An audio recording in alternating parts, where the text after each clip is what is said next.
हमीरपुर में दहाड़े सीएम योगी, कहा बुंदेलखंड को नहीं रहने देंगे प्यासा। 25 अक्टूबर को काशी के दौरे पर सीएम योगी आदित्यनाथ मोरारी बापू के रामकथा में करेंगे शिरकत। सपा के राष्ट्रीय अध्यक्ष अखिलेश यादव ने निकाय चुनाव को लेकर की प्रेस कॉन्फ्रेंस। कांग्रेस ने निकाय चुनाव को लेकर कसी कमर, राज बब्बर के ताबड़तोड़ दौरे प्रदेश में।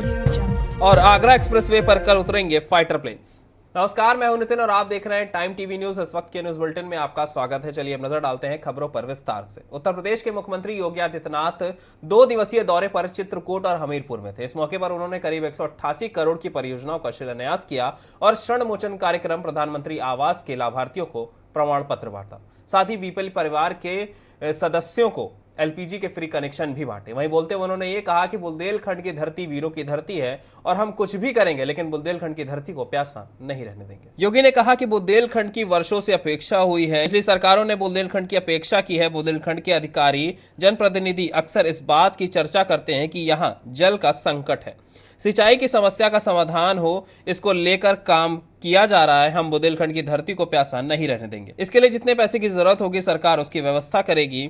यहाँ के लोगों को शुद्ध पेयजल की आपूर्ति करने के साथ साथ लोगों को जल की आपूर्ति करने के लिए भी सरकार काम कर रही है। यहाँ पर लोग अपनी गाय को सड़क पर इसलिए छोड़ देते हैं क्योंकि गाय उतना दूध नहीं देती। ये गाय 200 ग्राम 400 ग्राम दूध देती है। अगर वही गाय 4 किलो 5 किलो दूध देने लगे तो किसान उसे सम्मान से पालेगा। इसलिए नस्ल सुधार का भी काम किया जा रहा है। वहीं सीएम हमीरपुर से महोबा गए। यहां वे ऐतिहासिक गोवर्धन नाथ मेला का उद्घाटन करते हुए दिखे। शाम को सीएम चित्रकूट पहुंचे। यहां से वो सीधे मंदाकिनी तट रामघाट पहुंचे। यहां पर बाबा मत्स्य गजेंद्र नाथ की पूजा अर्चना करते हुए दिखाई दिए। मुख्यमंत्री रामघाट के मंदाकिनी गंगा की आरती भी करेंगे।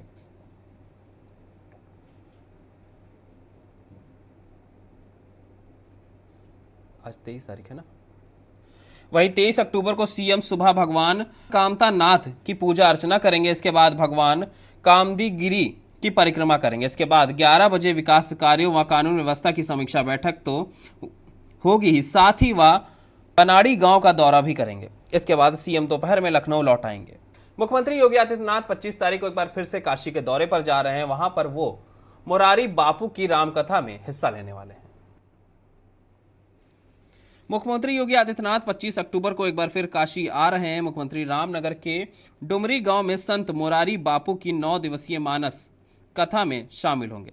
साथ ही बनारस व चंदौली में चल रहे विकास कार्यों की समीक्षा व निर्माणाधीन परियोजनाओं का स्थलीय निरीक्षण भी करेंगे। मुख्यमंत्री कार्यालय की ओर से प्रशासन को मिली संकेत के बाद जिलाधिकारी योगेश्वर राम मिश्रा ने पुलिस प्रशासनिक अधिकारियों के साथ बैठक कर विकास कार्यों के साथ ही डुमरी गांव में बुनियादी सुविधाओं को अगले 24 घंटे के अंदर दुरुस्त करने के निर्देश दिए। उत्तर प्रदेश में निकाय चुनाव करीब है, जिसको देखते हुए सभी राजनीतिक दल अपनी कमर कसने में लग गई हैं और पार्टी के कार्यकर्ताओं में जान फूंकने में लग गई है। उसी कड़ी में उत्तर प्रदेश के पूर्व मुख्यमंत्री अखिलेश यादव ने आज एक प्रेस कॉन्फ्रेंस की और निकाय चुनाव को देखते हुए कार्यकर्ताओं को हिदायतें दी। निकाय चुनाव करीब है, जिसको देखते हुए सभी राजनीतिक पार्टियां अब अपनी कमर कसने में लग गई हैं। आपको बता दें कि ये निकाय चुनाव और भी रोमांचक होने वाला है, क्योंकि इस बार सभी पार्टियां अपने पार्टी चिन्ह पर चुनाव लड़ने वाली हैं और धीरे धीरे सभी पार्टियों के अध्यक्ष, नेता और प्रदेश अध्यक्ष पार्टी के कार्यकर्ताओं को एक करने में लग गई है और चुनाव में नई फूंक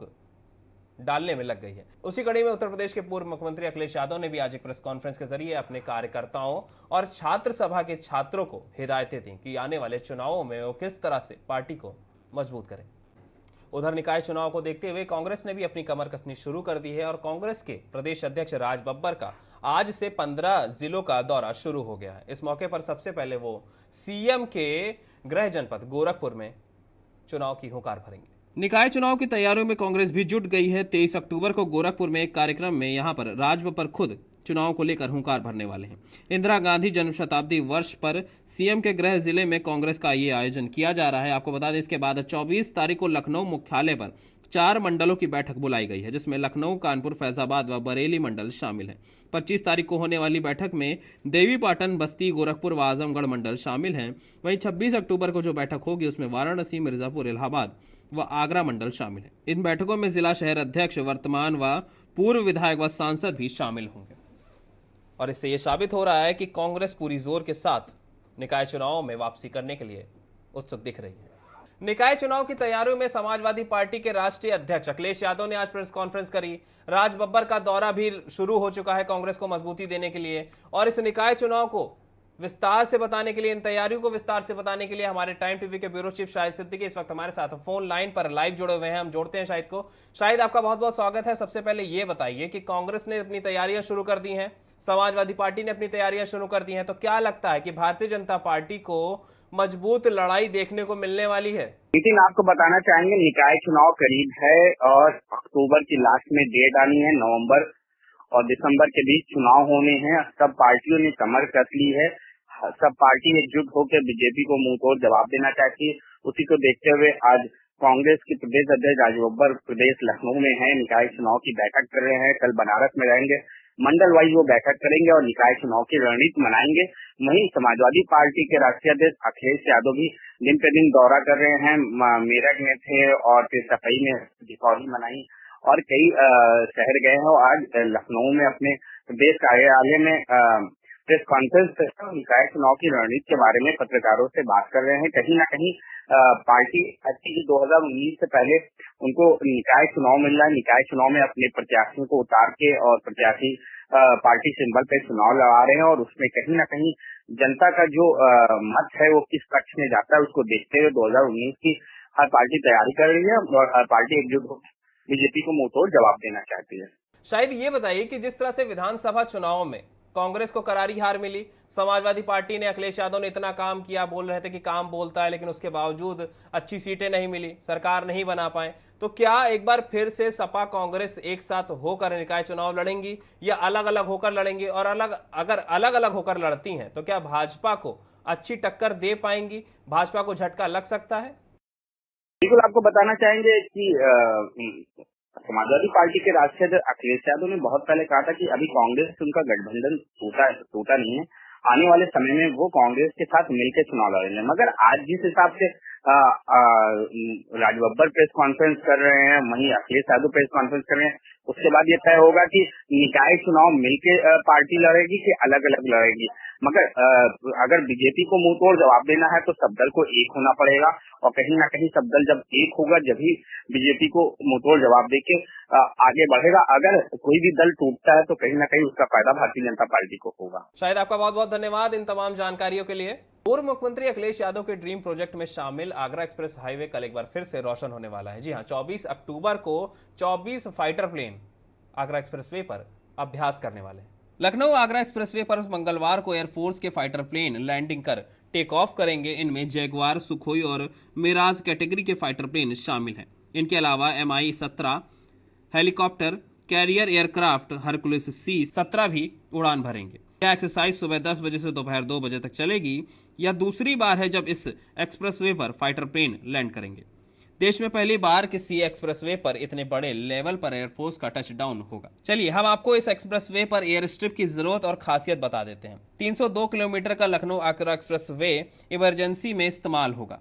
लखनऊ आगरा एक्सप्रेसवे में कुल 302 किलोमीटर का है। इसमें 6 लेन बने हुए हैं। एक्सप्रेसवे पर जिस एरिया में एयर स्ट्रिप बनाई गई है वह उन्नाव जिले में बांगरमऊ क्षेत्र में आता है। डिफेंस से जुड़ी ऑफिशियल्स की माने तो यह क्षेत्र चीन डोकलाम बॉर्डर और पाकिस्तान राजस्थान से लगे बॉर्डर की मिसाइल रेंज से बाहर है।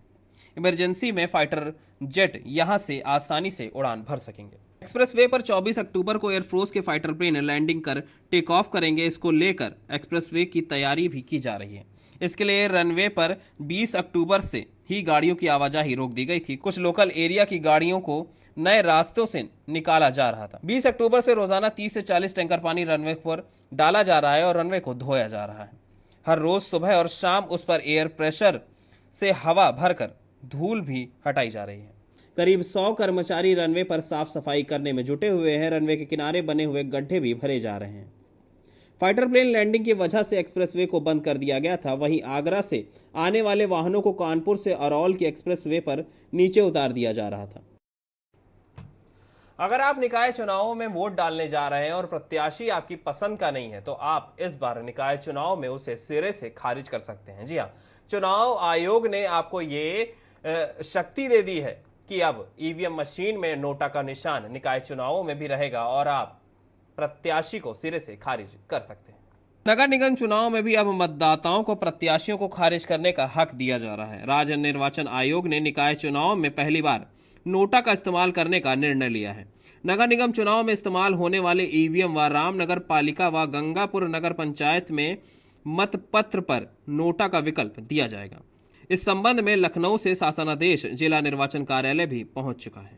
वहीं स्मृति दिवस के मौके पर उत्तर प्रदेश पुलिस के प्रशासनिक अधिकारियों में ADG law and order Anand Kumar और एसएसपी दीपक कुमार ने क्या कहा, ये आपको सुनवाते हैं। देखिए, ये हमारे आज का दिवस हमारे लिए एक बहुत ही गंभीर और गमगीन दिवस है। साथ ही साथ हमारे लिए एक मोमेंट ऑफ प्राइड भी है, जहां हम अपने शहीद पुलिसकर्मियों को याद करते हैं, उनको श्रद्धांजलि देते हैं, उनके परिवारों को सम्मानित करते हैं और जो भी शासन और पुलिस विभाग की ओर से जो भी सुख सुविधा उनके लिए कर सकते हैं, उनके कष्ट को दूर करने के लिए, वो हम लोग करते हैं। आज का दिवस शहीदों को नमन करने का दिवस है। विगत एक वर्ष में 76 हमारे पुलिसकर्मी ऐसे हैं जो शहीद हुए हैं और जिनको हमने आज याद किया है। माननीय मुख्यमंत्री जी ने अपने संबोधन में पुलिसकर्मियों के लिए बहुत सारी घोषणाएं की हैं। जो अनुदान मिलता था एक शहीद को, ड्यूटी पर जो शहीद होते थे, उसको दुगना कर दिया गया है। कई भत्तों में भी व्यापक फेरबदल किए गए हैं शासन स्तर पे।